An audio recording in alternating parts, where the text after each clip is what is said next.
सोनिया गांधी के राज में दिखाया जाता था मैं एम्स बनाने जा रहा हूं, एम्स बना के आपको इलाज दूंगा, लेकिन मिला तो मोदी जी की वजह से। गांधी के लोगों ने छुपा दिया, अपने इतिहास को लिख दिया कि ये गांधी की धरती है, जबकि सत्य ये मीरापासी की धरती है। चाहे प्रियंका गांधी हुए, चाहे राहुल गांधी हुए, किसी की हिम्मत रायबरेली की तरफ लड़ना तो दूर का बात है, देखने की भी नहीं पड़ पा रही है। उत्तर प्रदेश में 2024 के लोकसभा की सबसे हॉट सीट रायबरेली है, जहां पर गांधी परिवार की साख है तो बीजेपी को भी बड़ी चुनौती। अब ऐसे में इस रायबरेली सीट पर किसका दम भरेगा, हम वो बात कर रहे हैं और आपको दिखा भी रहे हैं रायबरेली सीट पर। लेकिन बात होती है कि यहाँ पर खड़े होने वाले उन नेताओं की, चाहे वो बीजेपी के हो या कांग्रेस के। हमारे साथ दिनेश प्रताप जी मौजूद हैं, जो पिछली बार रनर अप रहे थे, जिन्होंने सोनिया गांधी को बड़े मार्जिन से अंतर रह गया था, हालांकि जीत नहीं हुई थी। लेकिन किस तरीके से रायबरेली को वो देखते हैं दिनेश प्रताप जी, अभी मंत्री है उत्तर प्रदेश सरकार में, उनसे पूछते हैं। दिनेश जी, रायबरेली का जो रन है वो बहुत ज्यादा दिलचस्प इसलिए भी है कि परिवार, जो फैमिली चली आई है गांधी परिवार, इस पे दावा ठोकता रहा है। आप लगातार लड़े भी हैं, क्या कहेंगे इसके बारे में इस बार?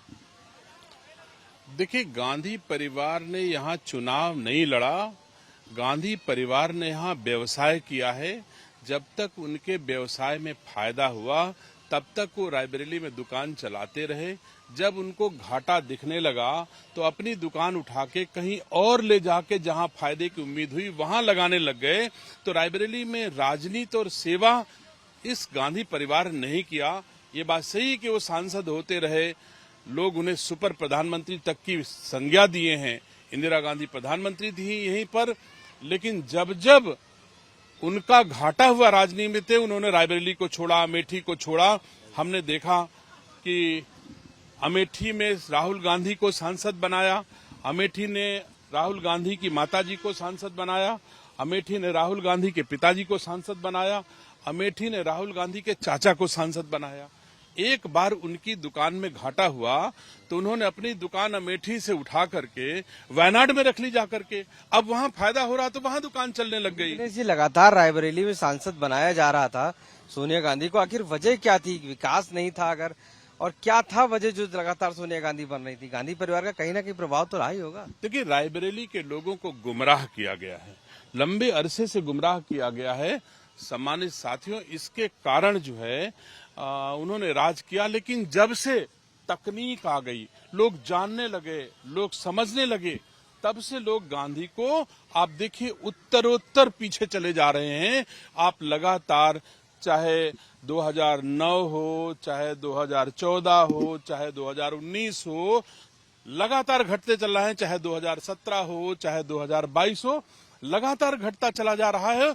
और अब मैं उम्मीद करता हूं कि यहां से सोनिया गांधी और गांधी परिवार की विदाई 2024 में तय है।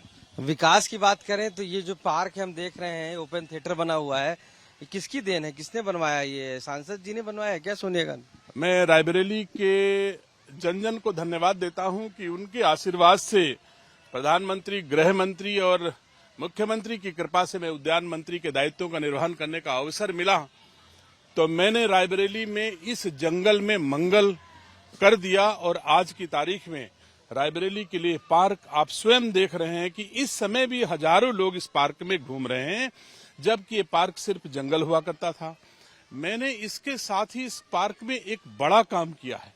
गांधी परिवार ने रायबरेली के राजनीतिक, सांस्कृतिक इतिहास पर मिट्टी डाल के इस रायबरेली के ऊपर अपना नाम लिख दिया, गांधी।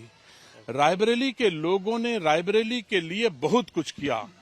गर्ग ऋषि हो, गोकर्ण ऋषि हो, डालब ऋषि हो, आस्तिक मुनि हो, बीरापासी हो, राणा बेनी माधव भक्त सिंह, आचार्य महावीर प्रसाद द्विवेदी, लालचंद स्वर्णकार, महर्षि जगदग्नि जैसे लोगों ने इस रायबरेली के लिए, देश के उत्थान के लिए बड़े बड़े काम किए, जिनका इतिहास में कहीं नाम आगे आने नहीं दिया।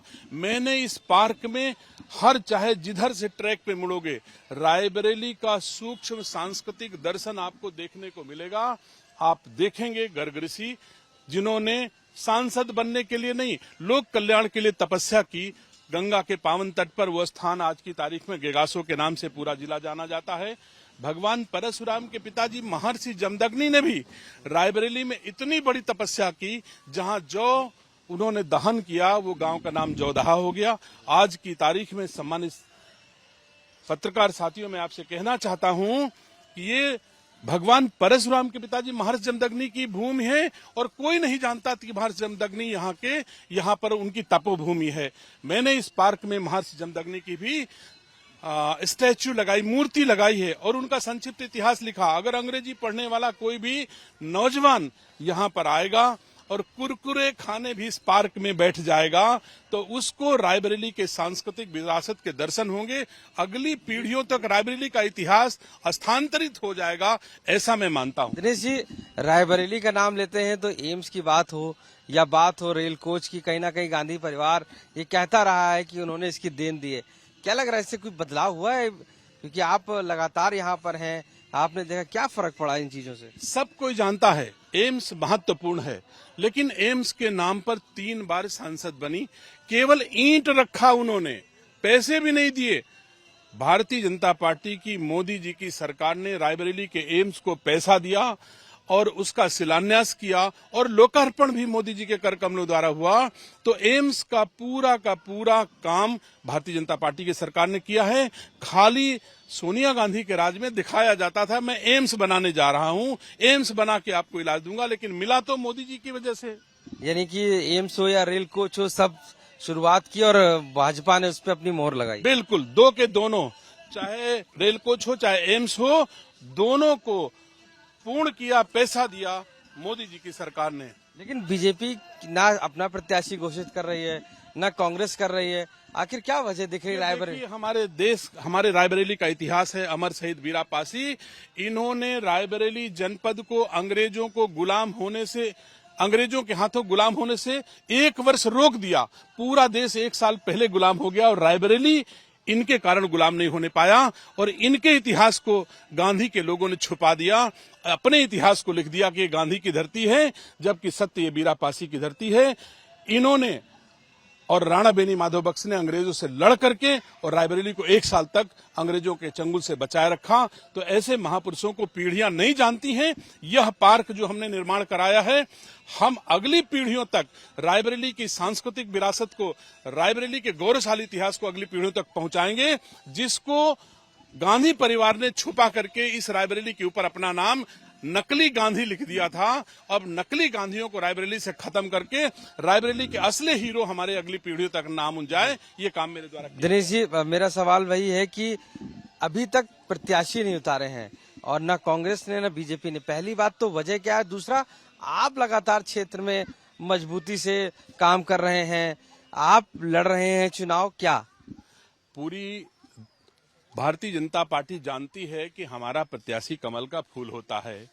कमल का फूल चुनाव लड़ेगा, नाम कोई भी हो, और जीतेगा भी कमल का फूल, लड़ भी कमल का फूल रहा, इतना मैं जानता हूं। और नेतृत्व जिसको भी टिकट देकर के रायबरेली में भेजेगा, दिनेश सिंह का धर्म कर्तव्य है सब कुछ कि मैं तन मन धन, मन वचन कर्म से उसको जिता करके भेजूं, जो देश के यशस्वी प्रधानमंत्री जी को फिर से प्रधानमंत्री बनाने के काम आए। आप भी मेहनत कर रहे हैं लगातार, क्या आपको अगर मिलता है नेतृत्व तो आप तैयार हैं इसके लिए? हमारे यहाँ पार्टी में नेतृत्व का ही यह काम होता है। जिसको कह देगा चुनाव लड़ो, वो लड़ेगा, जिसको कहेगा लड़ाओ, वो लड़ाएगा। अगर मुझे कहेगा लड़ाओ तो मैं लड़ाऊंगा, अगर मुझे कहेगा लड़ो तो मैं मर मिटूंगा कि गांधी परिवार को यहाँ से उखाड़ के फेंक दूं। दिनेश जी, लगभग 1 लाख के आसपास का जो मार्जिन वोट रहा है वो सोनिया गांधी और आपके बीच में रहा है, उसे क्या वजह लग रही है इतना मार्जिन बढ़ा? क्या कार्य थे गांधी के? क्योंकि आप जिस हिसाब से बता रहे हैं कि इतिहास छुपाया गया, गांधी परिवार को लाया गया, आखिर अंतर भी तो बड़ा था, तो कैसे फिल करेंगे? क्या वजह है कि अब वो पूरा हो पाएगा? किसका अंतर बड़ा था? अगर आप ठीक से समझने का प्रयास करें तो कौन सा अंतर बड़ा था? तब भी सोनिया गांधी नहीं जीती, तब भी कांग्रेस नहीं जीती। 4 दलों की प्रत्याशी सोनिया गांधी थी, कांग्रेस, सपा, बसपा और अपना दल कृष्णा पटेल। 4 गुटों के प्रत्याशी के रूप में दिनेश सिंह भारतीय जनता पार्टी के प्रत्याशी से लड़ी और 80,000 वोट से जीत गई। मैं कहना चाहता हूं, एक भी पार्टी का वोट निकाल दो तो भाजपा और दिनेश सिंह रायबरेली में जीते हैं कि नहीं जीते हैं, एक विषय हो गया। दूसरा विषय ये हो गया, सम्मानित साथियों, की 2017 में जितना वोट विधानसभा के चुनाव में सोनिया गांधी की पार्टी को मिला था, लगभग 3.5 लाख, और 2022 में सोनिया गांधी को मिला 1,40,000 पांचों विधानसभा में, तो 2 लाख तो सोनिया गांधी खुदे घाटे में हैं। पहले वो कैसे भरपाई करेंगे, उनका सवाल बनता है। भारतीय जनता पार्टी, मोदी जी ने जो जो काम किया है, आज हर गरीब के चूल्हे पर निःशुल्क राशन की रोटी अगर पक रही है तो लोग मानते हैं, गरीब आदमी मानता है कि मोदी जी किसी को भूखा सोने नहीं दे रहा है और सबका पेट भरने का काम कर रहा है। तो आज की तारीख में कम से कम 4 लाख वोट रायबरेली में 2019 की तुलना में भारतीय जनता पार्टी का बढ़ा है। इसीलिए सोनिया गांधी हों, चाहे प्रियंका गांधी हों, चाहे राहुल गांधी हों, किसी की हिम्मत रायबरेली की तरफ लड़ना तो दूर का बात है, देखने की भी नहीं पड़ पा रही है। ये उनको स्वतः पता है। तो आखिर वजह देरी की क्या है? ना भाजपा उतार रही, ना कांग्रेस से यहाँ पर प्रियंका गांधी की बात चल रही है। इससे पहले रॉबर्ट वाड्रा की अमेठी और रायबरेली को लेकर चल रही थी।